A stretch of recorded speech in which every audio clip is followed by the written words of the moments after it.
questions about it. One is, can I read it during menstruation?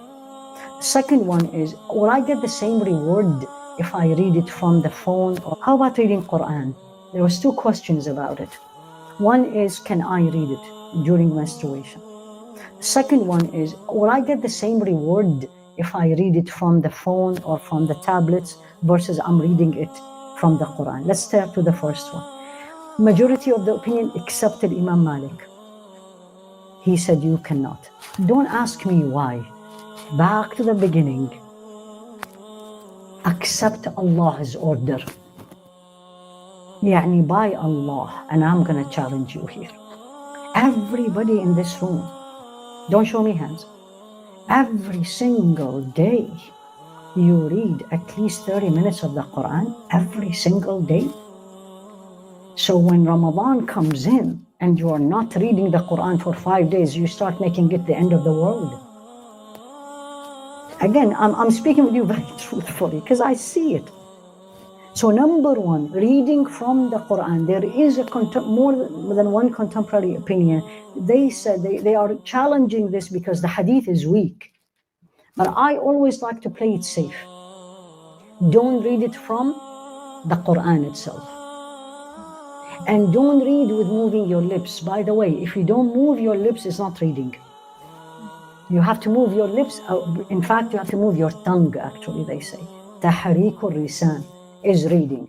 So if you're looking at the Quran, you're not moving your tongue, you're not reading. But you're reading with your eyes, but it doesn't count as reading. You're not disobeying Allah.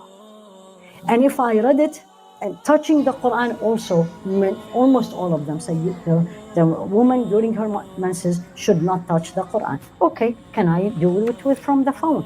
The answer is absolutely yes. Clear? Is it the same reward? Yes or no? Bismillah. Who said yes? Same reward. 3 fuqaha. And who says no? It's not the same. 1 faqih. And the rest is Allahu A'lam. Alhamdulillah. I'm very happy. Okay. What do you think the answer is? No.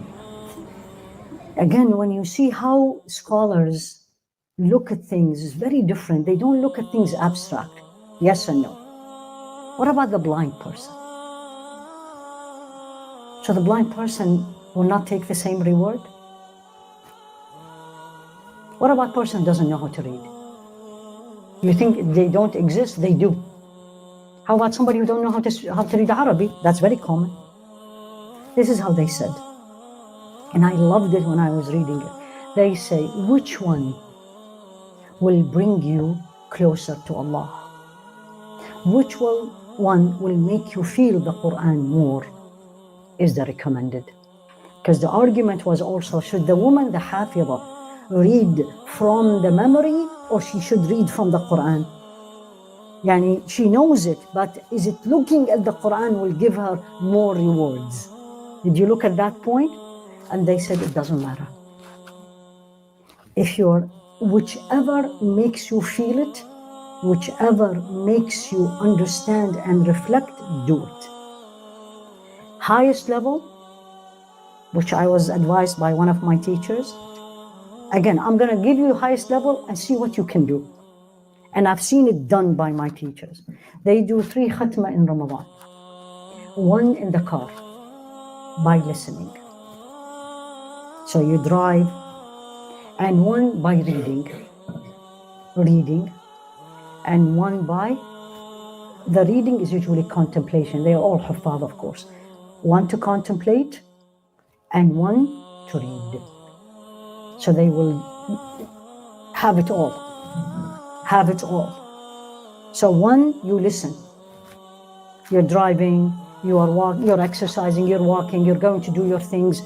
Make it as a khatma. You start, you have it on your phone, keep listening. That's 1. And this helps you a lot when you are menstruating because you are absolutely fine with that. You're cooking, you're cleaning, you're going to bring your child, you are driving to school. These are all times that we waste a lot if we Look at how much time we spend in this. It will be at least an hour, if not more, a day. Actually, it's definitely more in this state. So you can do one by listening. Choose your favorite reciter and listen to him. Second is you read with contemplations, which means you're going to read in translation if you don't know the Arabic. And the third one, you read in the Arabic for the reading. Or if you are a hafidh, of course, you will review. And then you are done. You can do it when you are still menstruating.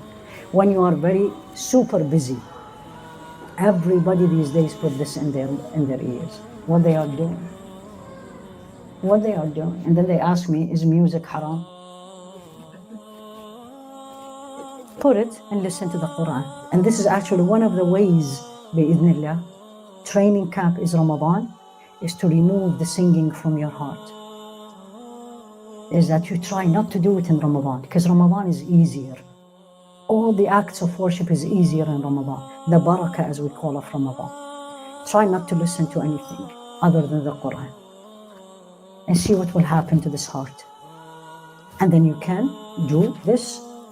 And when you are menstruating or when you are not.